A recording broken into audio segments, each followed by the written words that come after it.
So I'm introducing the Gestalt Cycle today, and this is because the course is very much based around a practice of taking time to pause and slow down. And that's because it's not a sort of hippie, nice, pleasant, meditation-y thing to do, but because it's grounded in psychological understanding and theory about how you can lead a more satisfying life. So the model I'm using today is the Gestalt Cycle. It's sometimes called the cycle of awareness or the cycle of needs. And this model might look a bit complicated, but it isn't. And I think I'm going to annotate. Let's see if we can annotate this. We'll draw with a line like this. Let's pick a colour, shall we? What should we have?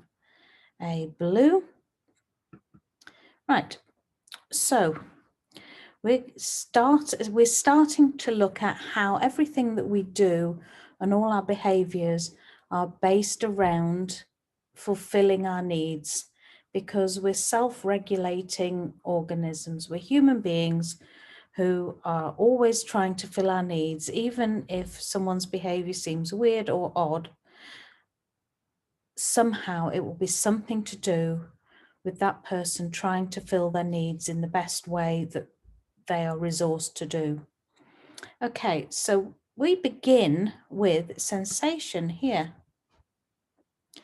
If I've got a dry mouth, I have a sensation of a dry mouth, and then I move on to the awareness, oh, I'm thirsty. So then I mobilize, I go to the kitchen, get a glass, fill it with water, take a sip. Wow, that is what I want to be doing.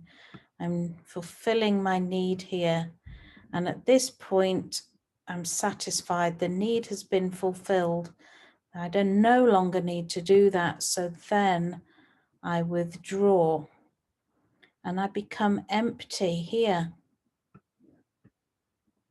Empty of sensation and action.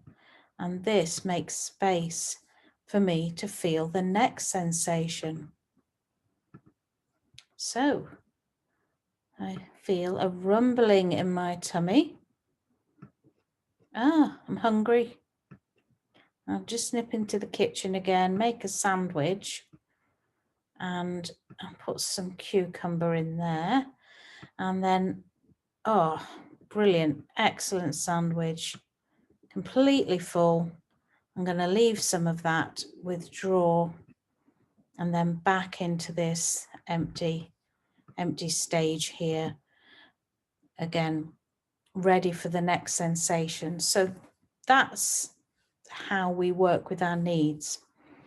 Now, the reason it's important that we don't jump over these, if you just ignored sensation and awareness, if we just had mobilization, action, contact, we'd pretty much be living in this world that we live in of constant productivity, constantly doing things,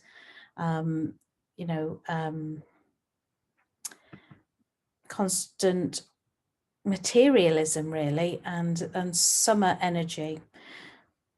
Let's take, for example, I'll just take these crosses off. If I have a sensation here and I'm feeling a bit sort of funny feeling in my tummy, funny feeling in my tummy. I'm erasing now instead of drawing. So I've got a funny feeling in my tummy. And I think, oh, I need a chocolate eclair. So off I go, get a chocolate eclair, and I eat it, and not feeling very satisfied. So I'll have another chocolate eclair. Still not feeling satisfied. I'll have another chocolate eclair. What's gone wrong there? Do you know what's gone wrong? Yeah, we missed the awareness. We missed awareness. the sensation in my tummy wasn't about hunger, it was about loneliness or stress or anxiety or something. So it's really important that we slow down, that we let the sensation arise, that we have the awareness before we go into mobilization and action and contact. If we go into these spaces up here without having spent enough time on the emptiness, the sensation and the awareness, then we could spend a lot of energy doing the wrong thing for ourselves. So I hope that makes sense, and I hope I'm somehow going to be able to close that window. Ooh, I need to screen share again. Right, share. I'm screen sharing again. So there we go, the creative void, I've put it in there. So on this course, really, we are spending our time in this sort of bottom half of the cycle. If you were on the taster week, you'll be aware that we did some, see, now I can draw on it, I won't stop, see. We did some satisfaction stuff with the harvest and so on. And then we, now on this part of the course, we're letting the leaves fall, and we're doing a lot of meditation in the creative void, allowing sensations to arise and moving to awareness. And that's where we're going to be spending the course. There was something I wanted to say around that. Okay, it'll probably come. Oh, yeah, I just wanted to say that the cycle can relate to a lot of things. So a baby experiences life in a sensation, through their sensations, and then a child gains awareness and grows. A teenager is mobilizing towards living in the world.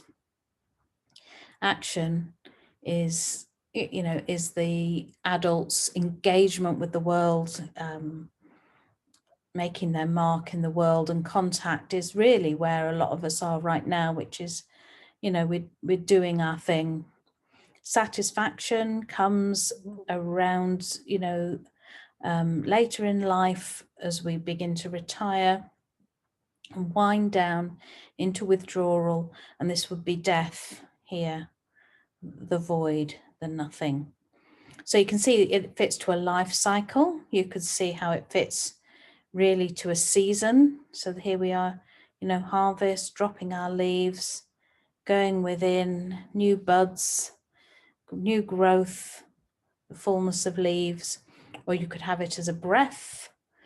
And this is, you know, when the lungs are full, and then we let go, and so on. So I'm going to close this, stop share for a second. I could stop share, and what have we got now? We've done 1B, so we need Gestalt Cycle 2, and I need to screen share. I could do pause the recording, but that's quite a lot of buttons as well. Right, screen share, Gestalt Cycle 2, share. So here we are. You are screen sharing. Right, this is how we interrupt that cycle happening. So withdrawal, going into the creative void, has been hard for many of us on this course, because we are confluent. That means merged with other processes. We might be merged with getting the housework finished, our work, our partners, our family, some project, and we're not withdrawing from it. So we need to withdraw from that project to go out of confluence into the creative void. And then here we're waiting for the sensation to arise. Now, desensitization comes about when we ignore our bodies for prolonged periods, and we just get used to ignoring our sensations and not knowing. And a very classic one would be, babies that were fed on demand, perhaps, just after a while aren't so good at being able to detect when they're hungry or when they're full. Deflection is very easy in this day and age. If you're on your phone, fiddling around while watching this, you're deflecting a bit.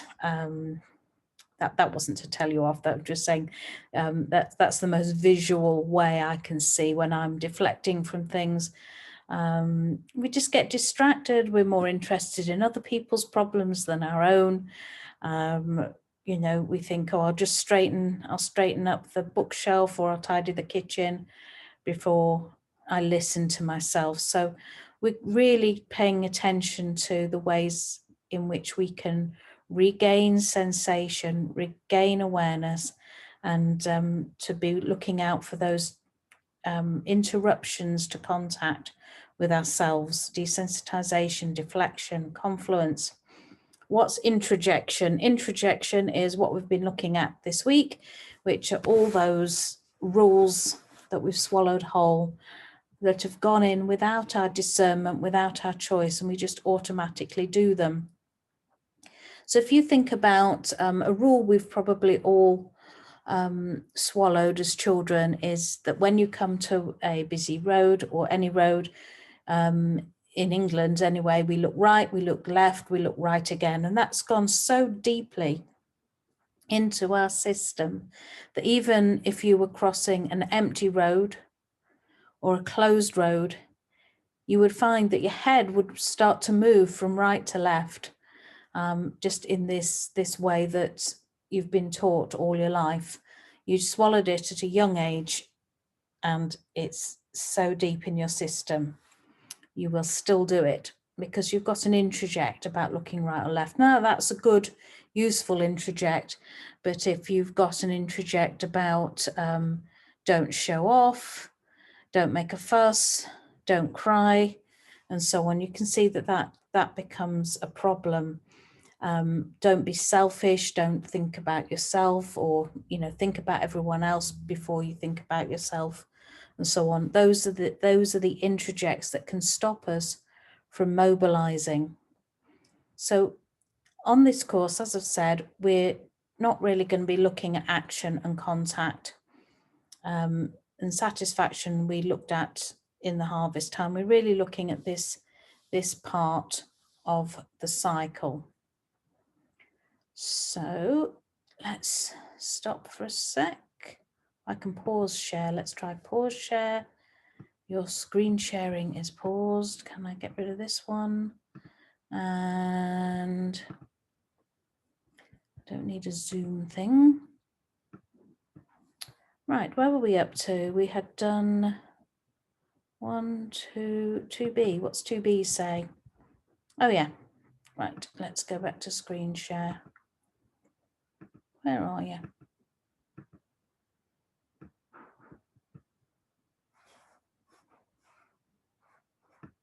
This disappearing top toolbar. Right, here we go, screen share. All right, 2B or not 2B. See, that was an introject. I've introjected to be or not to be. I couldn't actually say to be without saying or not to be. Right, so just to talk about a stuck or a fixed gestalt, an interesting thing is as you get to know yourself, you might find that you have a favorite interruption to contact. I think one of my key ones is confluence. I don't like letting go or leaving things. I'm not very good at knowing I've had enough to eat. It's quite hard to leave things on my plate. It's quite hard to leave relationships.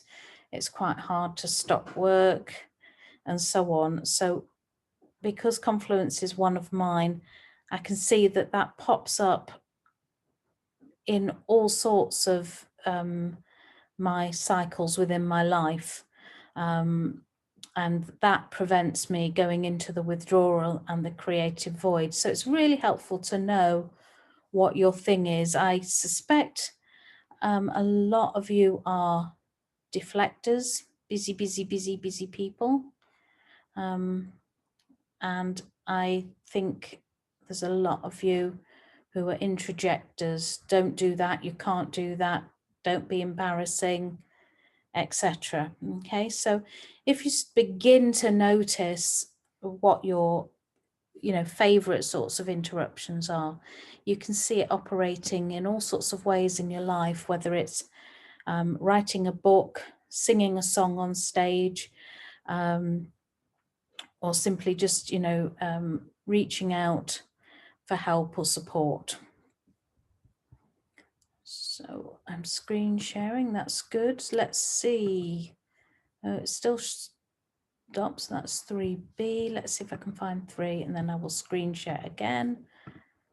I'm sorry if this is a bit messy, but you know what? That's just an introject anyway, so I'm getting the point across. The Gestalt Cycle, right, so this is where we are working on this course. So we're spending a lot of time in the creative void. We're meditating, we're relaxing, we're allowing the sensations to come, and we're beginning to journal about our awareness. Okay, and last one.